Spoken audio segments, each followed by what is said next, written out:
이번 시간에서는 이제 실습이 어떻게 이제 진행될지 인트로적인 이제 정보를 알려줄 거예요. 그래서 이제 앞으로 과제가 언제 어떻게 나가고, 그리고 이제 과제를 하는데 이제 개발 환경이 어떻게 되고, 이제 그 개발 환경을 이제 구성하는 방법을 알려드리고, 이제 과제를 하는데 이제 중요한 이제 리눅스 명령어 같은 거를 이제 간단하게 알려드릴 거예요.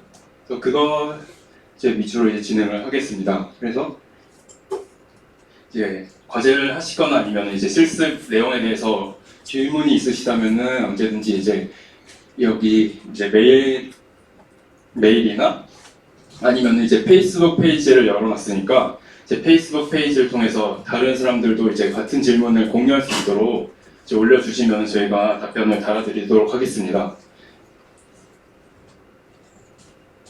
그래서 이번 실습의 목표는 이제 교수님께서 이론적인 이제 강의를 진행하시면은 이제 저희는 이제 직접 과제를 하는데 도움이 되도록 이제 코드 레벨로 이제 아까 설명하셨던 이제 VFS를 먼저 이제 코드 레벨로 이제 보게 될 텐데, 교수님이 설명하셨던 이제 아이노드나 이제 슈퍼블라 아니면 파일 같은 데이터 스트럭처들을 직접 코드에서 이제 확인을 하고, 각각의 이제 데이터 스트럭처 안에 있는 필드나 오퍼레이션 아까 봤듯이 함수 포인터 같은 것이 들어있는데, 그런 것들이 어떤 역할을 하고 어떻게 동작을 하는지에 대해서 이제 같이 이제 공부를 하게 될 거예요.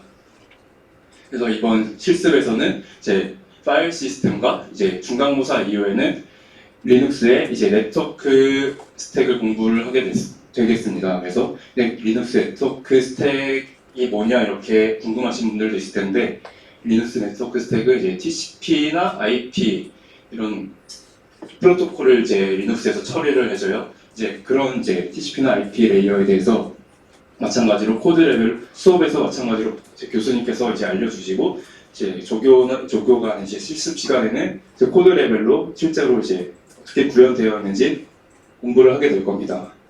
그리고 이제 실습에서는 이제 노트북을 이제 가져오셔야 될 것 같아요. 코드 레벨로 보기 때문에 이제 코드를 이제 같이 이제 PPT에 띄워서 보면서 같이 컴퓨터에서도 이제 코드를 볼 수 있도록 하면은 되게 도움이 많이 될 것 같습니다. 그리고 저희 환경은 이제 우분투 16.04에서 이제 진행을 하게 될 텐데, 이제 노트북에다가 리눅스를 까셔도 되고, 아니면 윈도우를 쓰시는 분들이나 이제 맥을 쓰시는 분들은 이제 벌추얼박스라는 이제 가상 머신을 돌리시는 프로그램이 있어요. 그거를 이제 설치를 해서 이제 진행하시면 됩니다. 그리고 실습에 대해서 이제 말씀을 해드리면은, 과제는 총 이제 혹시 노트북을 평소에 가져오기 어려운 학생이 있으면 수업이 끝나고 실습에서 실제 코드를 중요한 부분에 뭔가 디바이스 이게 어려운 학생들은 수업 끝나고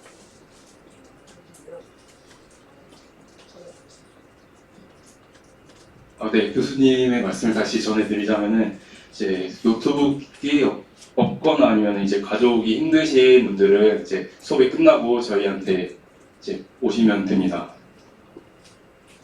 이제 과제는 총 3가지가 이제 나가고, 첫 번째 1차 과제는 이제 앞으로 배우게 될 로그 스트럭처드 파일 시스템이라는 게 있는데, 이거를 이제 프로파일링 하는 과제예요. 이제 어떻게 동작하는지 조사를 하게 하는 과제이고, 이제 중간고사 이후로는 이제 네트워크를 배우게 되는데, 네트워크에서 1차로 웜업 과제가 하나 나갑니다. 여기서는 이제 유저 레벨에서 간단한 클라이언트 이제 서버 소켓 프로그래밍을 하게 될 거고, 이제 두 번째로는 이제 리눅스 커널 네트워크 중에 넷필터라는 기능이 있어요. 이것도 이제 배우게 될 텐데, 이 넷필터를 통해서 이제 패킷을 포워딩해주는 기술, 그 코딩을 이제 하게 될 겁니다. 여기에 대해서는 이제 조교 이제 실습 시간에서 이제 충분히 이제 코드 레벨로 많이 알려줄 테니까 이제 걱정 크게 안 하셔도 되고, 이제 과제는 이제 팀별로 진행을 하게 되는데, 자기는 팀을 이뤄서 하기 싫다 아니면 혼자 하는 게 더 낫다 하면은 이제 1인 1조도 저희가 이제 허용을 하기로 했어요. 그래서 기본은 2인 1조인데 이제 혼자 하고 싶으시면은 이제 혼자 해도 됩니다. 근데 이게 둘이 하는 게 아마 편할 거예요. 그래서 이제 9월 26일까지 각자 이제 하고 싶은 사람들이랑 팀을 정해서 아니면은 이제 혼자 하고 싶은 사람은 혼자 하겠다고 이제 정해서 이제 저희 이제 SPTA라는 이제 메일로 이제 26일까지 보내주시면은 저희가 이제 조를 편성하도록 하겠습니다. 그리고 이제 조원 중에 이제 누가 팀장인지를 이제 표시를 해주셔서 보내주셔야 될 것 같고요.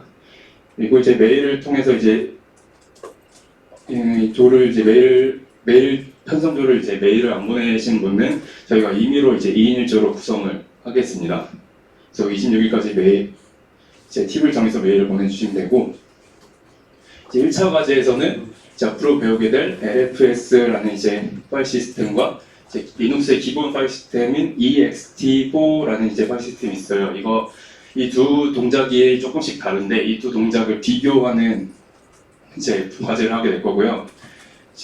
그래서 이제 이 두 이제 파일 시스템이 어떻게 동작하는지에 대해서 이해를 하고 이제 수업에서 배우는 이제 버추얼 파일 시스템에서 이제 사용되는 아이노드와 슈퍼블락이나 아이노드와 같은 교수체에 대해서 또 이제 분석을 해서 이제 글로 쓰는 이제 보고서를 제출하게 될 거예요. 이제 과제 기한은 저희가 이제 10월 1일부터 10월 31일까지로 이제 잡아뒀고요. 두 번째는 이제 웜업 과제인데 아까 말했듯이 그냥 유저 레벨에서 간단한 소켓 프로그래밍을 하는 겁니다. 그 대신에 pthread라는 이제 라이브러리가 있는데 이 스레드를 여러 개 둬서 이제 그 소켓 프로그래밍을 하게 될 거예요. 이 과제에 대해서는 따로 이제 그 기한이 되면 이제 따로 이제 과제 문서가 과제를 어떻게 해야 되는지를 정리해서 이제 문서가 나올 거예요. 그리고 이제 과제 기간은 31일부터 11월 19일까지인데 이건 예정이라서 이제 좀 바뀔 수가 있고요. 이제 또 2차 과제 웜업 과제 다음에는 이제 본 2차 과제가 있는데 여기서는 아까 말했듯이 리눅스의 웹 필터를 사용해서 이제 네트워크 코딩을 하게 되는 과제이고 이것도 마찬가지로 이제 네트워킹 구현 분석을 이제 추가로 이제 작성해서 보고서를 제출하게 됩니다. 그리고 과제 기간은 11월 21일부터 12월 17일까지인데 이것도 거의 기간이 좀 조정될 수가 있어요. 시험 기간이나 아니면 채점에 이제 필요한 시간이 있기 때문에 이것도 조정이 될 수 있어서 이제 과제 기한이 다가오면 다시 공지를 한 번 더 하도록 하겠습니다. 그리고 이제 실습 일정이고요. 이것도 이제 변경될 수가 있어서 아마 이제 24일에 이제 색깔이 있는 게 교수님이 수업하는 이제 준차인데 24일에는 이제 조교 수업으로 되어 있는데 이때 교수님이 이제 수업을 진행하실 수도 있고요. 저희가 또 통지를 드리겠습니다. 그리고 이제 개발 환경에 대해서 과제 이제 환경에 대해서 설명을 좀 드리겠습니다. 저희는 이제 가상머신을 윈도우를 쓰시는 분이 많아서 가상머신을 쓰는데 이제 아까 말씀드렸듯이 버추얼박스라는 이제 프로그램을 씁니다. 이제 이 가상머신을 통해서 이제 우분투를 깔 때 기본적으로 하드 드라이브 용량을 설정하게 되는데 그냥 커널 컴파일을 해야 돼서 한 3-40 정도로 이제 주고 가상머신을 만들면 될 것 같습니다. 그리고 이제 버추얼박스 대신에 VM웨어 워크스테이션이라는 것도 있는데 이거를 쓰셔도 됩니다. 두 개 아무거나 쓰셔도 돼요. 그리고 이제 운영체제 저 버전은 우분투 16.04를 사용하고 또 이제 저희가 커널을 따로 컴파일을 해야 돼요. 그래서 커널 소스를 이제 받아야 되는데 이제 커널 소스 받는 방법은 이제 위에 커널 소스 홈페이지에서 이제 여기 들어가시면은 리눅스 쫙 이제 리스트가 나오는데 그래서 저희는 리눅스 4.4 버전을 선택해서 이제 과제를 하게 될 겁니다. 4.4.taru.gz라고 이제 써져 있는 걸 받으시면 되고 아니면은 이제 깃을 사용해서 커널 소스를 다운 받으셔도 됩니다. 그래서 git 클론으로 이제 URL을 넣으시고 이건 받으면은 버전이 최신 버전으로 돼 있어서 받고 나서 버전을 git checkout v4.4 해가지고 4.4 버전으로 바꿔주셔야 돼요. 그래서 이 깃을 통해서 받아도 되고 이제 커널 홈페이지에서 소스를 따로 받으셔도 됩니다. 그리고 자기가 제대로 받았는지 이제 확인을 해야 되는데 이제 cd 명령어로 이제 커널 소스 받은 이제 디렉토리로 이동해서 그 make 파일을 이제 열어보면은 여기에 버전 그리고 이제 주 버전, 이제 메인 버전, 서브 버전 이렇게 딱 나옵니다. 여기에 이제 4.4, 4. 여기 맨 위에 4 그리고 서브 버전으로 4가 이제 나왔으면 이제 제대로 이제 버전을 잘 찾아서 받은 겁니다. 그리고 명령어로도 이제 버전을 확인할 수가 있는데 커널 컴파일이나 이제 커널 컴파일을 하고 부팅한 후에 자기가 어떤 그 커널 버전으로 부팅했는지 확인을 하고 싶을 때는 unameR이라는 이제 명령어를 치면은 이제 자기가 어떤 커널로 부팅을 했는지를 이제 확인을 할 수 있습니다. 그리고 이렇게 커널 소스를 받으면은 깃을 통해서 커널 소스를 받으면 압축을 풀 필요는 없는데 이제 위에 홈페이지에서 이제 커널 소스를 받을 경우에는 이제 압축을 풀어줘야 되는데 이제 wget이라는 명령어는 이제 이 URL에서 이제 커널 소스를 받아오는 명령어고 홈페이지에서 받으면 이 wget을 사용할 필요는 없어요. 소스를 받았으면은 이제 taru라는 명령을 통해서 이제 이 리눅스에 압축되어 있는 리눅스를 이제 풀어서 이제 사용을 해야 됩니다. 이제 압축을 풀게 되면은 리눅스 4.4라는 이제 디렉토리가 생성이 되고 커널 컴파일을 위해서는 이제 여러 가지 그 라이브러리를 설치를 해야 되는데 여기에 이제 맨 위에다가 어떤 라이브러리 설치할지 이제 명령을 써놨어요. 그대로 치시면 됩니다.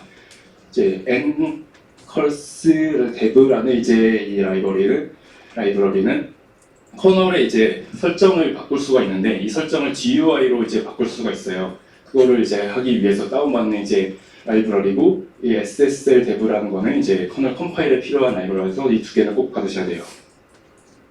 그리고 이제 커널 소스를 받고 필요한 설치 라이브러리를 설치했다고 하면은 이제 커널에는 이제 여러 가지 기능들이 많기 때문에 이제 기능을 선택적으로 이제 사용하려면은 config 파일이라는 게 이제 존재하는데 이 config 파일이 없으면은 처음에부터 설정을 일일이 다 해줘야 돼요. 근데 그럴 필요 없이 우분투를 깔면은 기본 config 파일이 있기 때문에 그 config 파일을 이제 복사를 해오면 됩니다. 기존 config 파일이 있는 디렉토리는 이제 루트에서 부트 디렉토리에 config 대시하고 존재를 하는데 이 찾아보신 부트 디렉토리에서 리스트를 이제 명령을 쳐서 찾아보면은 여러 개가 나올 수도 있고 하나도 나올 수도 있는데 이제 config 대시하고 이제 커널 버전이 써 있는 이제 파일이 있는데 이 중에 하나만 이제 이 중에 뭐 아무거나 선택하셔도 돼요. 아무거나 선택하셔서 그 받은 커널 소스 디렉토리에 .config라는 이름으로 저장만 해주시면 돼요. 이제 기존에 있던 config 파일 중 아무거나 선택을 해서 아무거나 복사를 해도 되는데 대신에 복사할 때 이름을 이제 .config라는 이름으로 이제 복사를 해주셔야 됩니다. 그렇게 이제 기존 커널의 config 파일을 이제 복사를 했다면은 이제 config 파일을 이제 저장을 해줘야 되는데 설정을 바꾸거나 저장을 해줘야 되는데 이제 이 make menu config라는 명령을 치면은 이렇게 파란색 창이 떠요.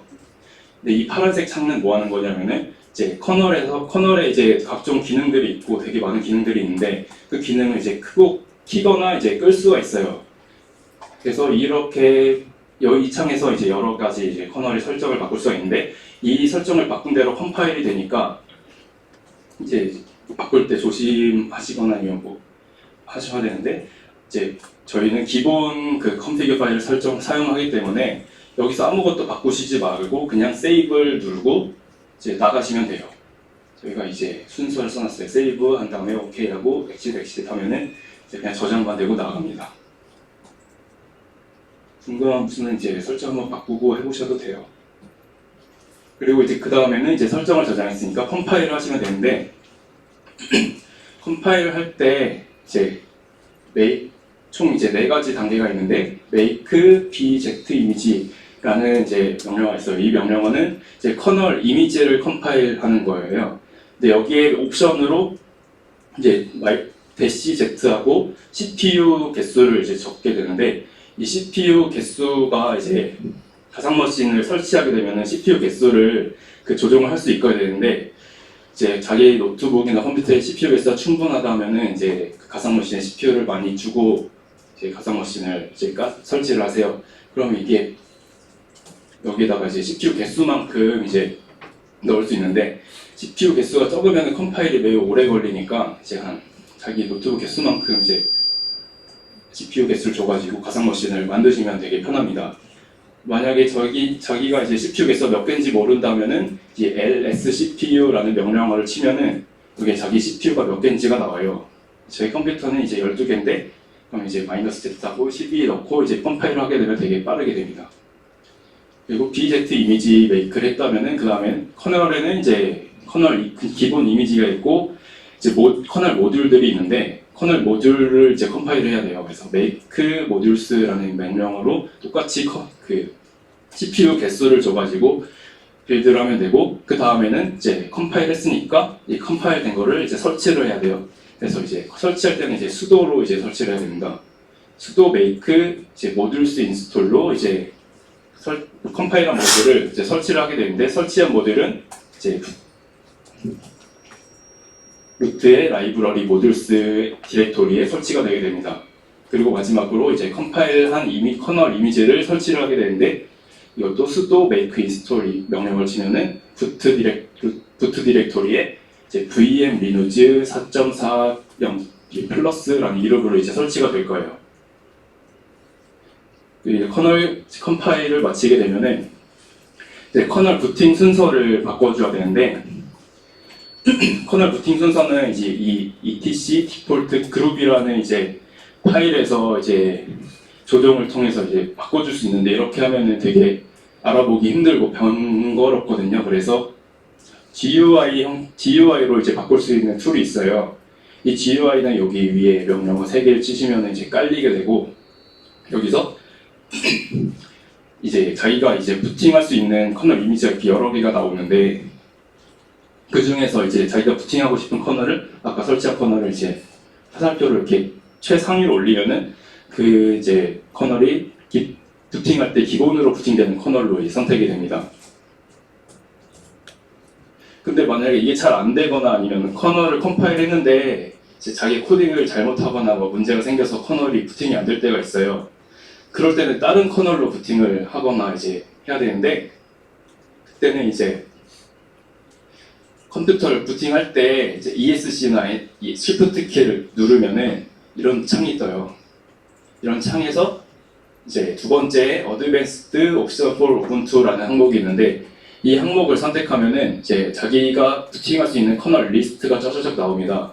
여기서 이제 자기가 빌드를 잘못한 커널을 건너뛰고 이제 이전에 사용한 원래 이제 우분투에 깔려 있는 커널도 여기에 나오거든요. 그래서 그걸로 부팅하시면은 안전하게 부팅을 할 수 있습니다. 아니면은 위에처럼 이렇게 자기가 이렇게 커널 부팅 순서를 조작하기 귀찮다 하면은 그냥 여기서 자기가 빌드한 커널을 선택해서 부팅하셔도 됩니다.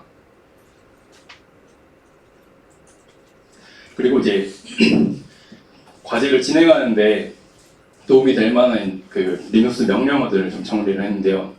써보신 분들도 많으실 텐데 이제 이 grep이라는 이제 명령어가 있습니다. 이 명령어는 이제 지정한 파일에 어떤 이제 패턴을 가진 이런 파일에 이제 패턴을 가진 뭐 문자열이나 뭐 이런 게 있는지 찾는 명령어인데 사용 형태는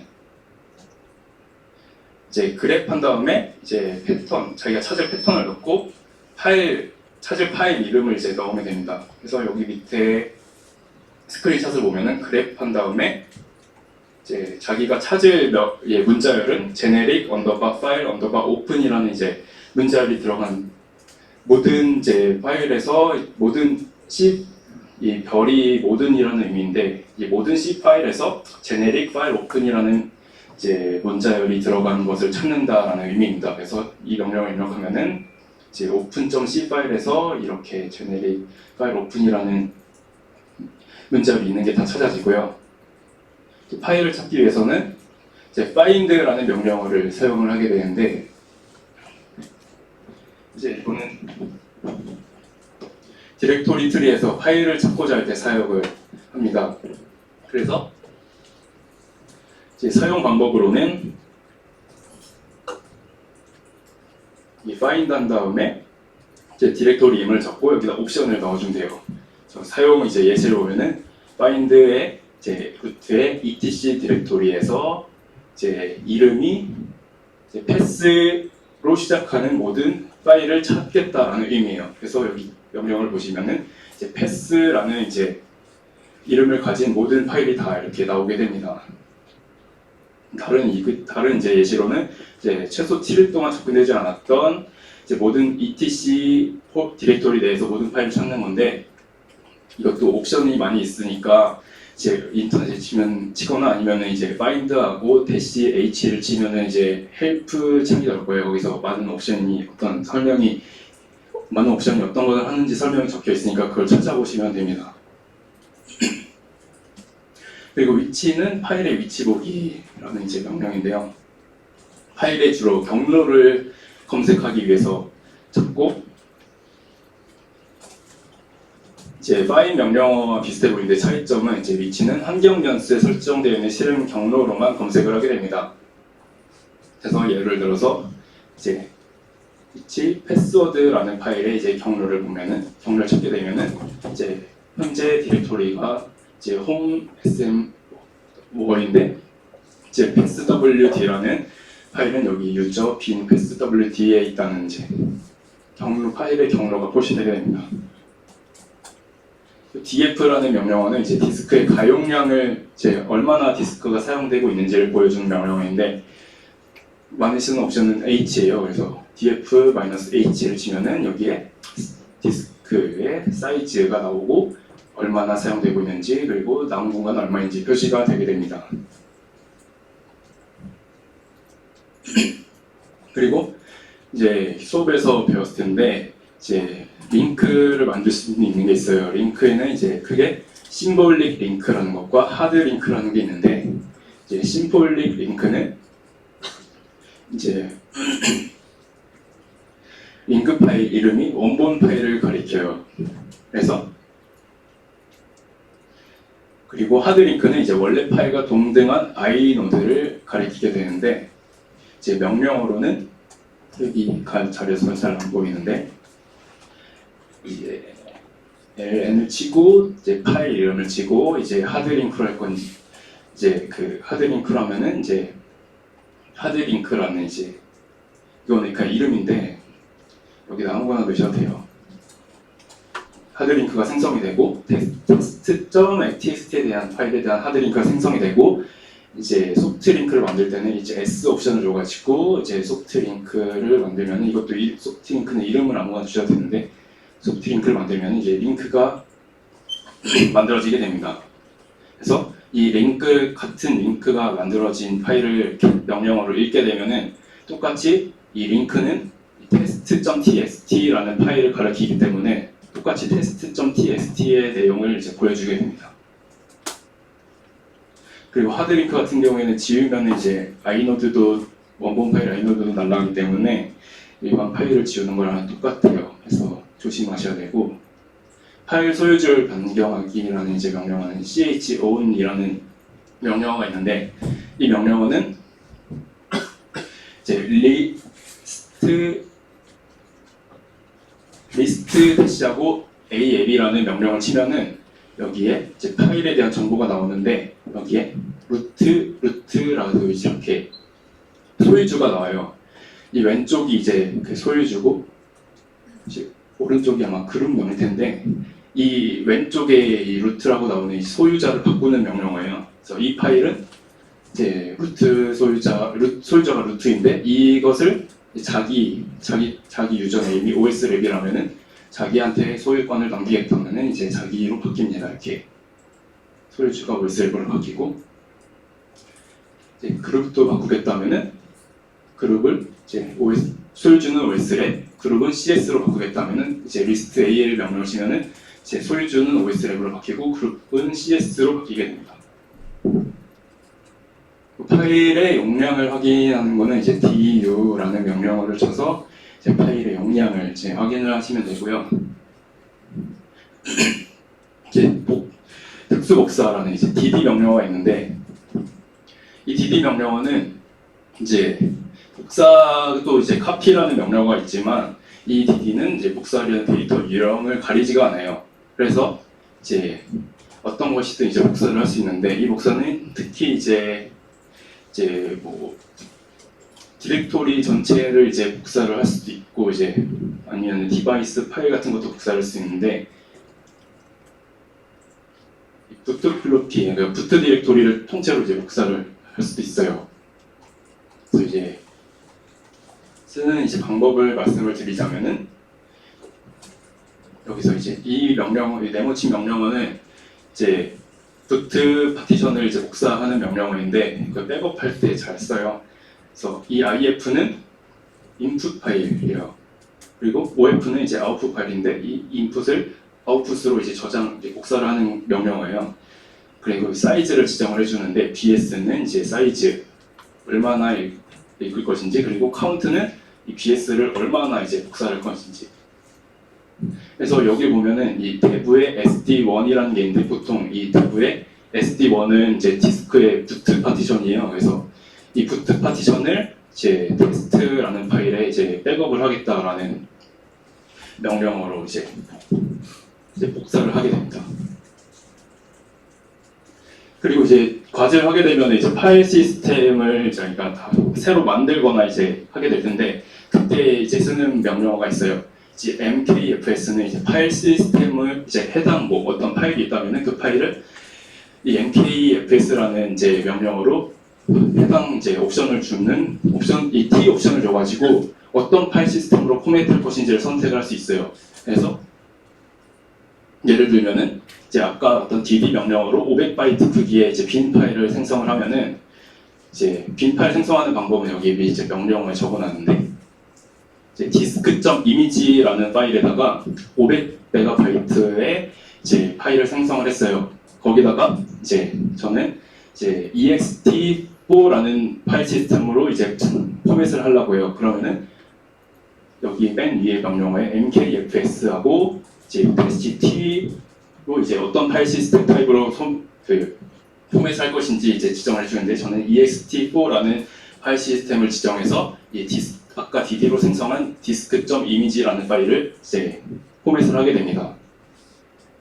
그리고 이제 파일 시스템 마운트라는 명령어가 있는데 아까 이제 이 파일 시스템을 ext로 포맷을 했는데 이것은 직접적으로 사용을 못해요. 왜냐하면 이제 어디에도 연결이 되어 있지 않기 때문에 수업에 들었듯이 파일 시스템끼리 연결을 하려면은 이 mount라는 명령으로 파일 시스템을 연결시켜줘야 돼요.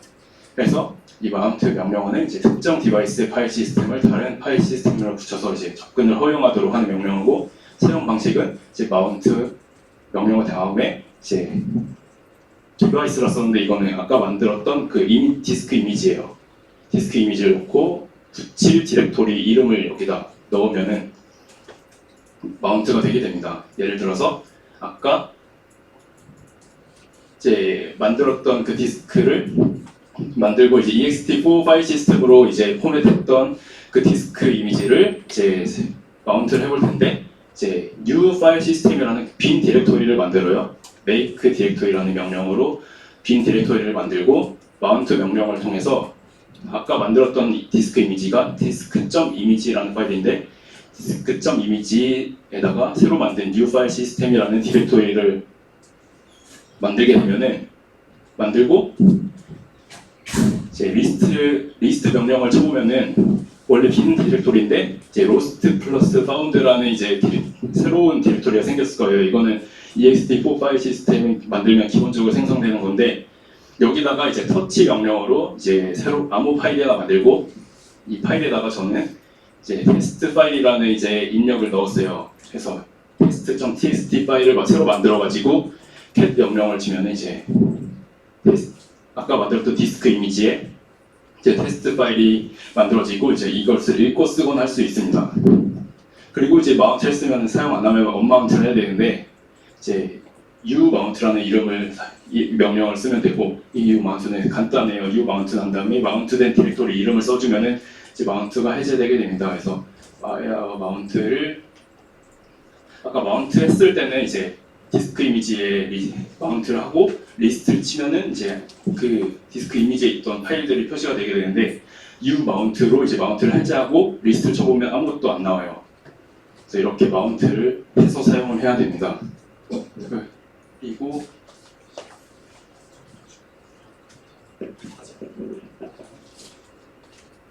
디스크 파티션 관리라는 게 있는데 fdisk라는 명령어가 있어요. 이 명령어는 디스크 파티션을 만들고 이제 삭제할 수 있는데 윈도우에서 파티션 나누거나 하잖아요. 그거랑 똑같은 거예요.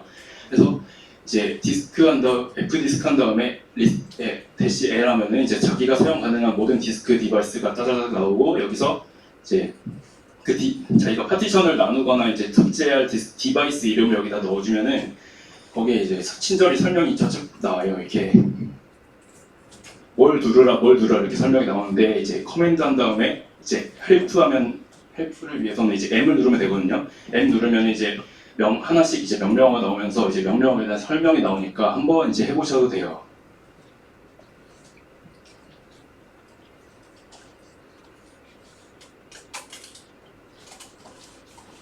그리고 이제 쉘이라는 게 있는데 이거는 이제 운영체제 커널과 사용자의 인터페이스입니다. 운영체제는 이제 커널이다 보니까 커널은 그냥 그냥 프로그램이거든요. 네, 프로그램이 이제 사용자와 이제 대화를 하려면 이제 명령어도 받고 해야 되는데 그 역할을 하는 게 이제 쉘입니다. 쉘 종류에는 이제 SH, CSH, 배시 뭐 이렇게 여러 가지 있는데 리눅스 그냥 우분투를 깔면은 기본으로 배시가 설치가 돼 있어요. 그래서 터미널 열면은 이 배시가 실행이 되는 겁니다.